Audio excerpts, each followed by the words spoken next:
Did you know that you can make a delicious apple compote using just 2 ingredients? I don't know about you, but I'm a big fan of simple recipes. I've been on a 2-ingredient recipe challenge lately, and my 2-ingredient apple compote is a total winner. Hi, I'm Christine from naturalkitchenschool.com, and today I'm going to show you how to make an amazing recipe using just apples and maple syrup to make a to-die-for recipe for apple compote. Whether you put it on oatmeal or on top of ice cream or just eat it straight up as is, apple compote is one of my go-to recipes that I meal prep every week. It's literally just a combination of apples and maple syrup. You don't have to use the maple syrup if you don't have a big sweet tooth and you find the apples sweet enough. You can definitely replace the maple syrup with a little water or apple juice. Personally, I love the combination of maple syrup and apples. It just really amps them up and makes them taste like apple pie. This recipe is so simple and easy, I can't wait to show you how to make it. You can choose to peel your apples if you like. I'm going to let the skins on because these look pretty good. There's no bruising or anything. These are really nice looking apples, so I'm going to keep the fiber. I like to use a melon ball tool to scoop out the seeds, makes it easy.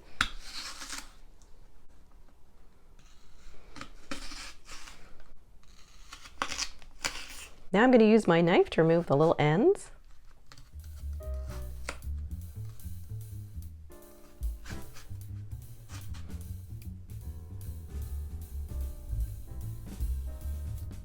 Now I'm going to cut this into big chunks.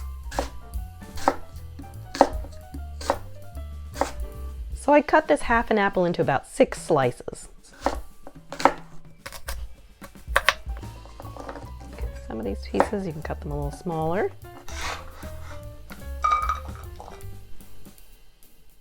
Now just repeat this with the remaining apples.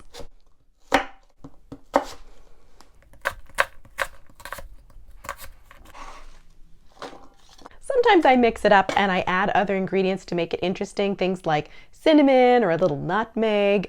Even a pinch of salt can make it taste a little sweeter and add balance to the flavor.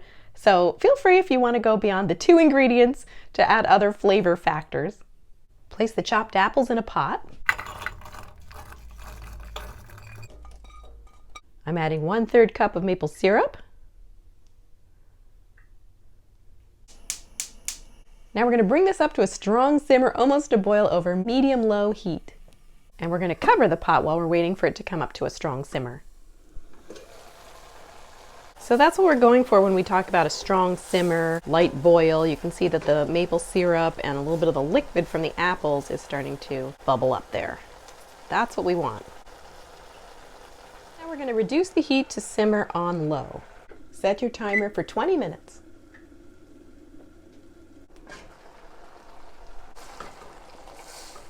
Now, if the liquid dries up for any reason, you can always just add a little splash more of maple syrup or a little bit of water or apple juice to prevent the apples from sticking. We're going to cook these long enough that they get fork tender, so we'll see how they are after 20 minutes.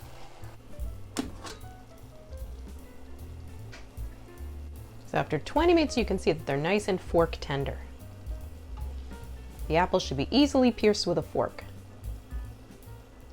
And you can see that after the 20 minutes, most of the liquid will be evaporated. You can always turn the heat up a little bit if you want to completely evaporate that liquid, which will make the apples a little sweeter. Aromatherapy. This is going to make your kitchen smell so divine. I can't believe it's just 2 ingredients, just apples and maple syrup. Who knew that that could smell and taste so good? I'm going to have myself a little taste test, my favorite part. I love this on top of pancakes, oatmeal. It's great over ice cream, either warm or chilled, and it's really good just straight up as is. This is kid friendly too, by the way, I should mention. Kids love it. It's like candy. So good, so sweet, and so simple. It's so sweet and delicious just from that little bit of maple syrup. It's a match made in heaven. Every time I make this, I'm just blown away by how good it is. Some good old-fashioned apple goodness. So I hope you enjoyed learning how to make this super simple apple compote. Let me know in the comments if you end up trying it. Be sure to subscribe and hit the notification bell to find out about new recipes as soon as they come out. Thanks for watching, and I'll see you in the next video. Bye!